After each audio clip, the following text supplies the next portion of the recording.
Assalamualaikum warahmatullahi wabarakatuh. Waalaikumsalam warahmatullahi wabarakatuh. Innal hamdalillah nahmaduhu wa nasta'inuhu wa nastaghfiruh wa na'udzu billahi min syururi anfusina wa min sayyiati a'malina. Man yahdihillahu fala mudhillalah wa man yudlilhu fala hadiyalah. Asyhadu an la ilaha illallah wahdahu la syarikalah wa asyhadu anna Muhammadan abduhu wa rasuluh. Ya ayyuhalladzina amanu taqullaha haqqa tuqatih wa la tamutunna illa wa antum muslimun. Ya ayyuhan nasu taqu rabbakumul ladzi khalaqakum min nafsin wahidah wa khalaqa minha zawjaha wa bassa minhuma rijalan katsiran wa nisaa'a wattaqullaha alladzi tasaaluna bihi wal arham innallaha kana 'alaikum raqiba. Ya ayyuhalladzina amanu taqullaha wa qulu qawlan sadida yuslih lakum a'malakum wa yaghfir lakum dhunubakum wa may yuti'illaha wa rasulahu faqad faza fawzan 'azima. Amma ba'd, fa inna asdaqal hadithi kitabullah wa khairal hadi Muhammadin sallallahu alaihi wasallam wa syarral umuri muhdatsatuha fa inna kulla muhdatsatin bid'ah wa kulla bid'atin dhalalah wa kulla dhalalatin finnar. Alhamdulillah, senantiasa kita panjatkan puja dan puji syukur kita kehadirat Allah Subhanahu wa taala yang senantiasa menganugerahkan kepada kita seluruhnya berbagai macam nikmat demi nikmatnya, sehingga di sore hari yang berbahagia ini kembali Allah Subhanahu wa taala mempertemukan kita di tempat ini dalam keadaan cuaca yang alhamdulillah Allah Subhanahu wa taala sedang menurunkan kepada kita rahmatnya. Baik adik-adikku sekalian, di sore hari ini kita akan membahas sebuah hadis dari Nabi Sallallahu Alaihi Wasallam, sebuah hadis yang teramat agung sekali yang diriwayatkan oleh Al-Imam At-Tirmizi rahimahullahu taala, di mana dalam hadis ini membahas tentang perkara-perkara yang sangat besar dalam agama kita. Nabi Sallallahu Alaihi Wasallam mengajarkan kepada seorang sahabat, yaitu Al-Abbas radhiyallahu taala anhu. Baik, kita akan membaca hadisnya dari Abul Abbas Abdullah bin Abbas radhiyallahu taala anhuma. Ia berkata, pada suatu hari aku pernah berada di belakang Nabi Sallallahu Alaihi Wasallam. Lalu beliau bersabda, wahai anak muda, sesungguhnya aku akan mengajarkan beberapa kalimat kepadamu. Jagalah Allah, niscaya Allah Subhanahu wa taala akan menjagamu. Jagalah Allah, niscaya engkau akan mendapati Allah berada di hadapanmu. Jika engkau mau meminta, mintalah kepada Allah. Dan jika engkau mau meminta tolong, maka minta tolonglah kepada Allah. Karena ketahuilah apabila semua umat berkumpul untuk mendatangkan manfaat kepadamu dengan sesuatu, maka mereka tidak akan bisa memberikan manfaat kepadamu kecuali dengan sesuatu yang telah Allah Subhanahu wa taala tetapkan untukmu. Dan seandainya mereka pun berkumpul untuk menimpakan bahaya kepadamu dengan sesuatu, maka mereka tidak akan mampu membahayakanmu kecuali dengan sesuatu yang telah Allah Subhanahu wa taala tetapkan bagimu. Pena-pena telah diangkat dan lembaran-lembaran catatan takdir telah kering tintanya. Hadis riwayat Tirmizi.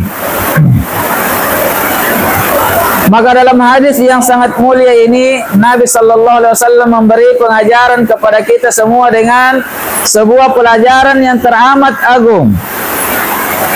Sebuah pelajaran yang membuat kita bisa meraih kebaikan-kebaikan yang banyak padanya. Dalam hadis ini beliau menceritakan, Al-Abbas menceritakan bahwa pernah beliau berada di belakang Nabi sallallahu alaihi wasallam. Lalu beliau sallallahu alaihi wasallam bersabda kepadanya. Maka dalam hadis ini menunjukkan betapa Nabi sallallahu alaihi wasallam memiliki sifat yang sangat dermawan, sifat yang sangat cinta terhadap sahabat-sahabat dan umatnya. Dan Nabi sallallahu alaihi wasallam bukanlah orang yang suka gengsi, memiliki sifat gengsi. Dalam hadis ini dapat kita lihat betapa besar sifat dermawannya Nabi sallallahu alaihi wasallam. Karena Nabi sallallahu alaihi wasallam rela berboncengan dengan seorang anak muda, seorang anak-anak, di mana kita tidak akan mendapati sifat yang semisal ini yang dimiliki oleh banyak kaum-kaum bangsawan, di mana kebanyakan orang-orang bangsawan, orang-orang yang merasa dirinya tinggi, kedudukannya tinggi, mereka tidak sudi untuk duduk bersama dengan orang-orang kecil. Jadi hadis ini menunjukkan betapa mulianya akhlak-akhlak Nabi sallallahu alaihi wasallam. Kemudian beliau bersabda kepada Al-Abbas, "Wahai anak muda,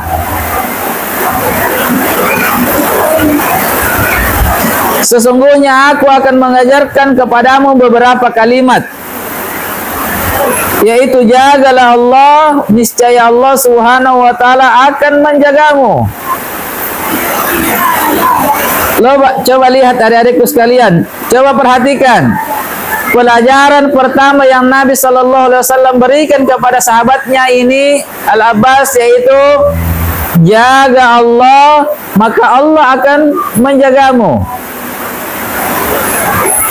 Pelajaran yang betul-betul hebat, di manakah apabila seseorang mengamalkan ini, maka dia akan mendapatkan penjagaan dari Allah.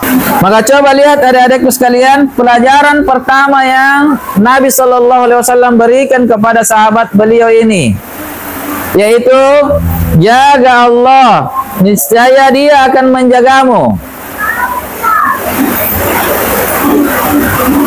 Apa maksud Nabi sallallahu alaihi wasallam mengatakan jaga Allah? Apa yang dimaksud dengan jaga Allah? Yaitu jagalah hak-hak Allah. Apa itu hak-hak Allah? Berupa perintah-perintah dan larangan-larangan Allah. Ini harus dijaga. Makna dari hadis Nabi sallallahu alaihi wasallam ini, jagalah Allah, yaitu jagalah hak-hak Allah, jaga perintah-perintah Allah, jaga larangan-larangan Allah. Apa itu perintah Allah? Berupa salat, zakat, puasa, dan haji. Dan ini merupakan seutama-utama perintah. Bahkan ini merupakan rukun dari rukun Islam yang paling pokok untuk harus dijaga, yang paling pokok untuk harus ditunaikan. Kemudian di samping itu, setelah kita menjaga perintah-perintah Allah Subhanahu wa taala ini, jaga pula larangan-larangan Allah. Karena Allah Subhanahu wa taala memiliki batasan-batasan, larangan-larangan. Maka kalau kita sudah menunaikan ini, kita sudah menjaga hak-hak Allah, kita menjaga perintah-perintah Allah, kita menjaga larangan-larangan Allah, maka kata Nabi, Allah akan menjagamu. Allah Subhanahu wa taala yang akan menjagamu dari berbagai macam perkara-perkara yang akan membahayakan, yang merugikan, yang akan membinasakanmu. Maka hadis ini adalah sebuah hadis yang sangat agung yang memberi kita ilmu tentang perkara yang bisa membuat kita terjaga dari berbagai macam bencana dan musibah. Jaga Allah, maka Dia akan menjagamu. Kemudian Nabi sallallahu alaihi wasallam katakan, jaga Allah, niscaya kamu akan mendapatinya berada di hadapanmu.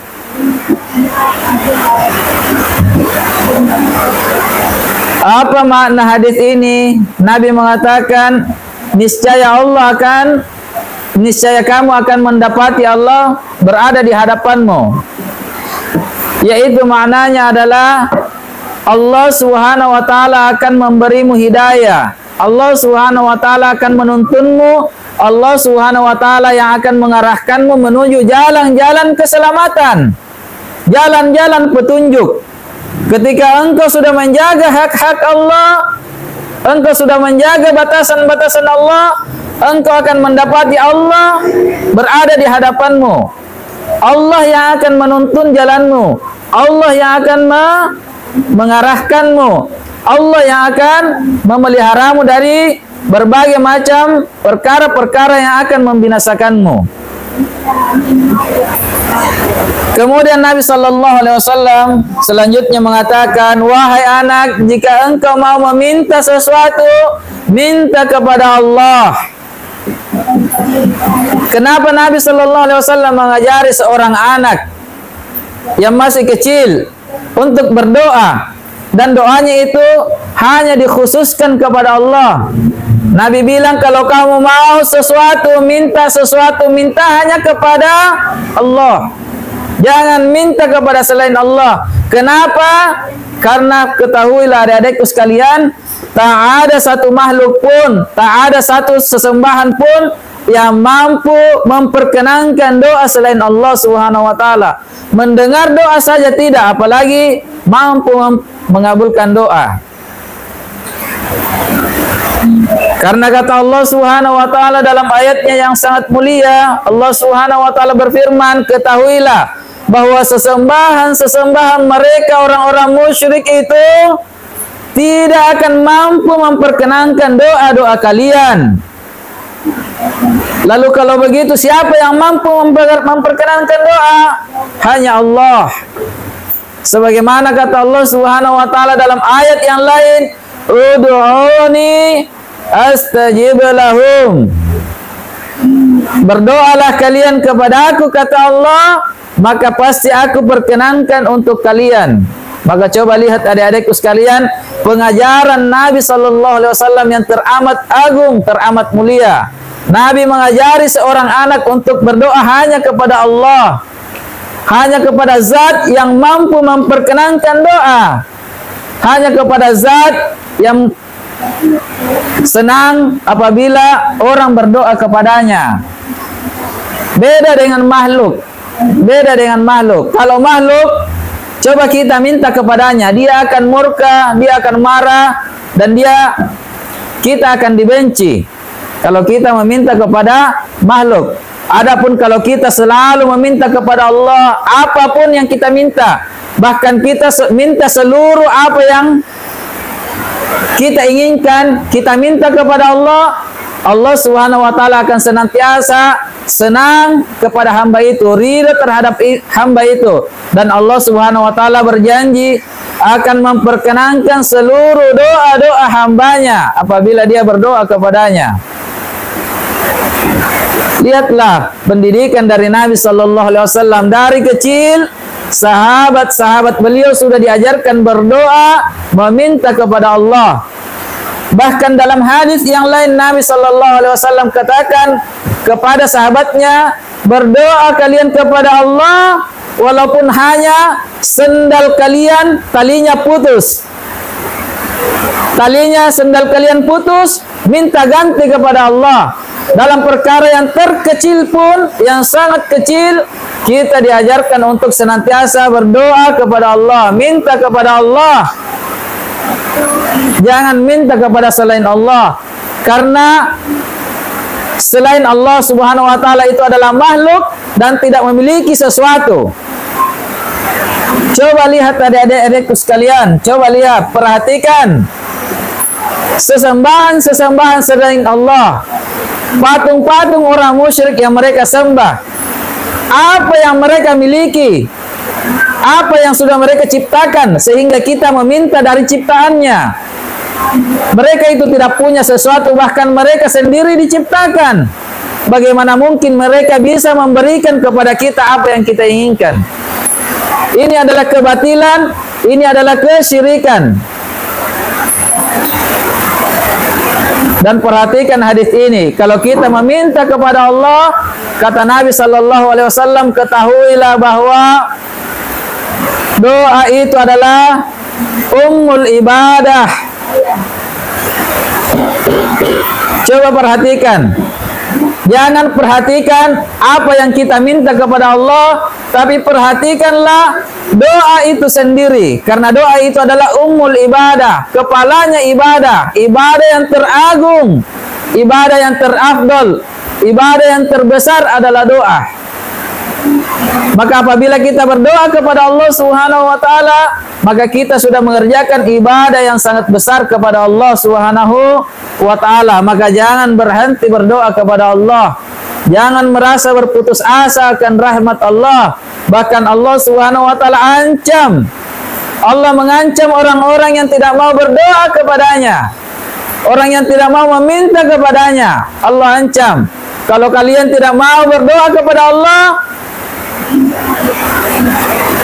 niscaya Allah Subhanahu wa taala akan memasukkan kalian ke dalam neraka jahanam dalam keadaan hina dina. Ini adalah ganjaran orang-orang yang tidak mau berdoa kepada Allah. Coba lihat maha baiknya Allah. Allah perintah kita untuk berdoa kepadanya, dan Allah Subhanahu wa taala yang berjanji untuk memperkenankan doa. Dan Allah ancam kita kalau kita tidak mau berdoa, kita akan termasuk orang-orang yang sombong yang akan dibakar nanti di dalam neraka Allah. Maka perhatikan perkara ini. Ini adalah sebuah hadis yang sangat agung dari Nabi kita Muhammad sallallahu alaihi wasallam. Kemudian kata beliau selanjutnya, jika engkau mau meminta pertolongan, maka minta tolonglah kepada Allah. Maka perhatikan pengajaran Nabi sallallahu alaihi wasallam, adik-adikku sekalian. Kenapa Nabi sallallahu alaihi wasallam menyebut bahwa kalau kamu butuh pertolongan, minta tolong kepada Allah? Ini semua dikarenakan Nabi sallallahu alaihi wasallam betul-betul paham, tahu bahwa semua kita, semua umatnya, bahkan seluruh manusia, bahkan seluruh makhluk butuh dengan sebuah pertolongan. Pasti dia akan mengalami yang namanya kesusahan, kesulitan, cobaan, penderitaan. Oleh karena itu mereka butuh pertolongan. Maka dari itu kalau kalian butuh pertolongan, minta tolonglah kepada Allah. Karena ketahuilah adik-adikku sekalian, tak ada satupun yang mampu menolong kalian kecuali hanya Allah.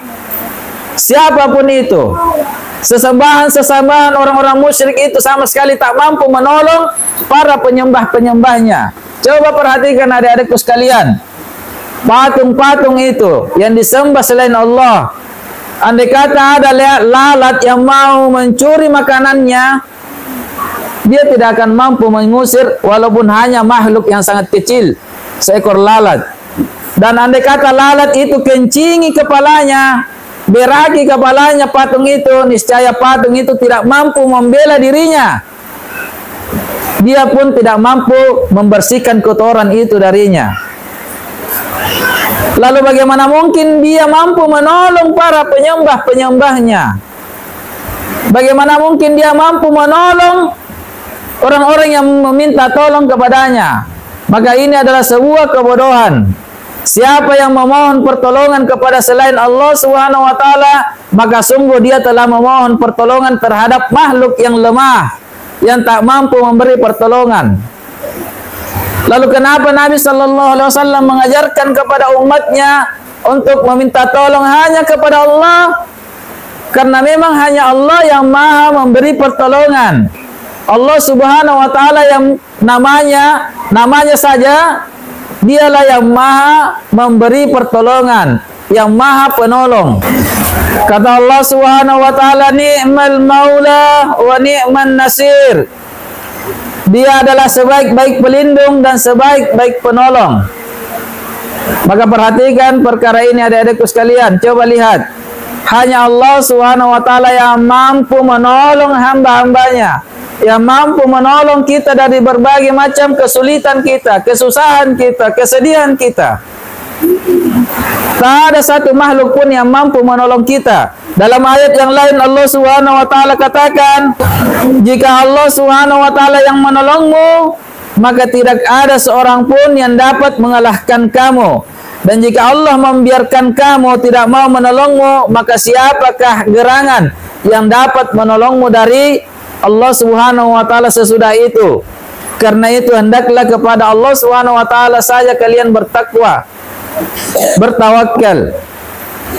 Maka coba perhatikan adik-adikku sekalian, orang-orang yang senantiasa memohon pertolongan kepada selain Allah, maka pada hakikatnya mereka memohon pertolongan kepada makhluk yang lemah, yang tak mampu menolong.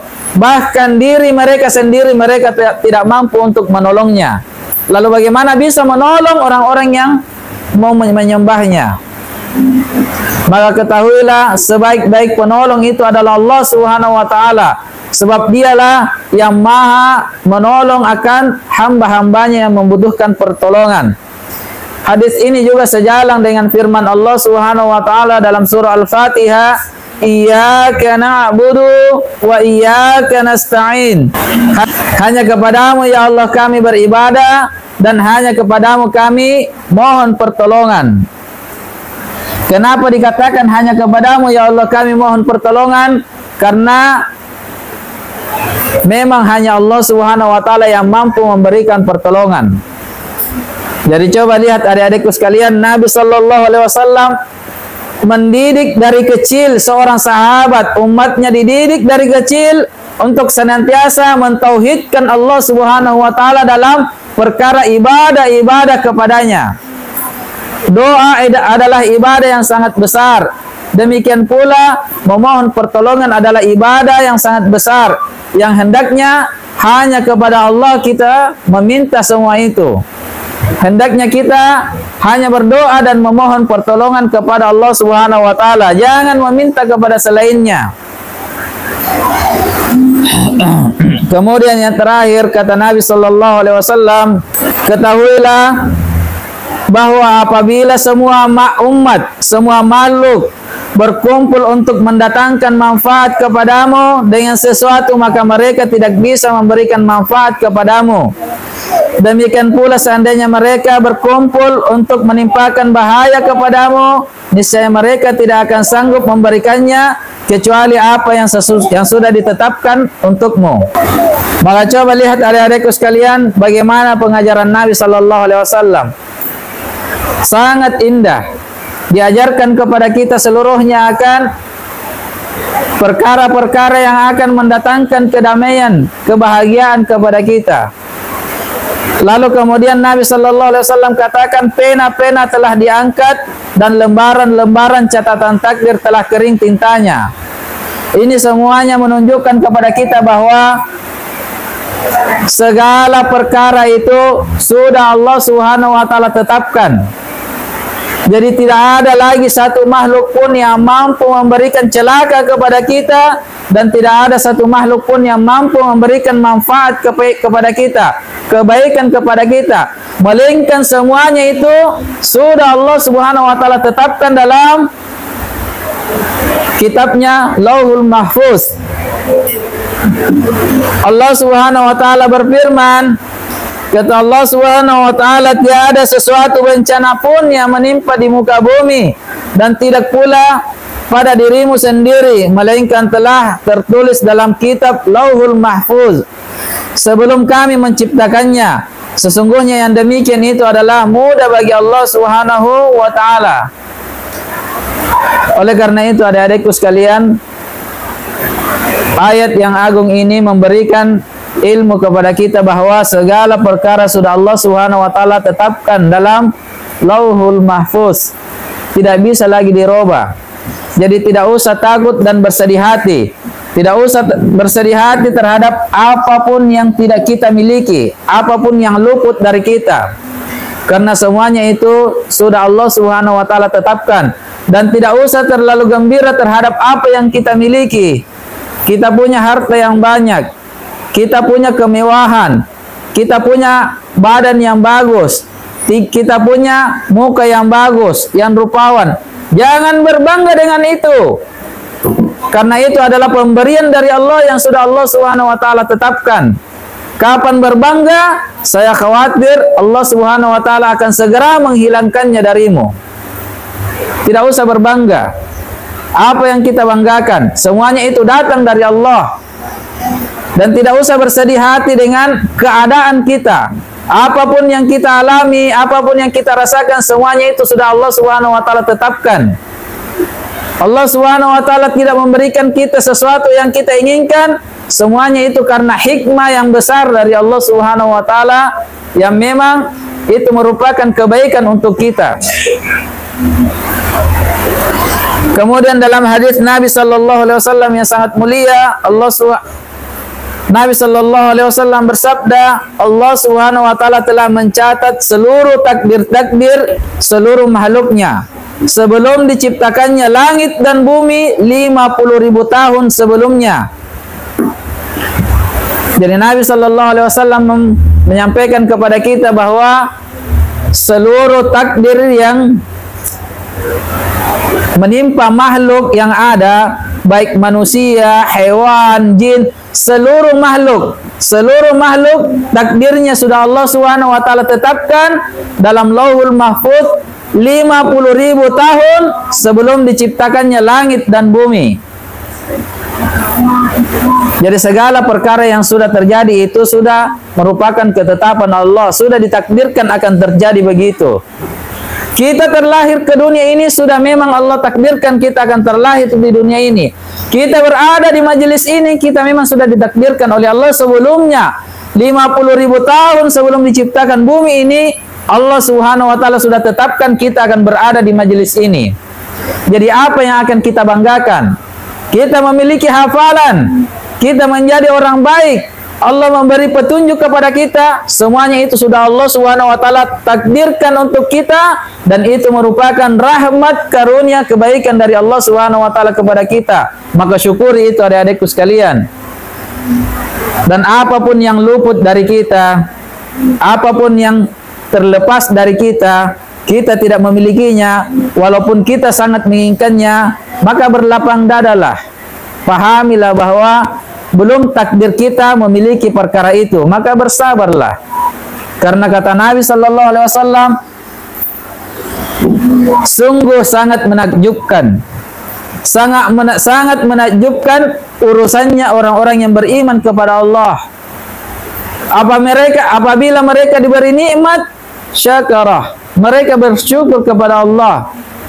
Dan apabila mereka ditimpa musibah, mereka bersabar. Ini adalah perkara yang teramat baik bagi seorang hamba, bagi seorang mukmin, keadaan yang paling agung.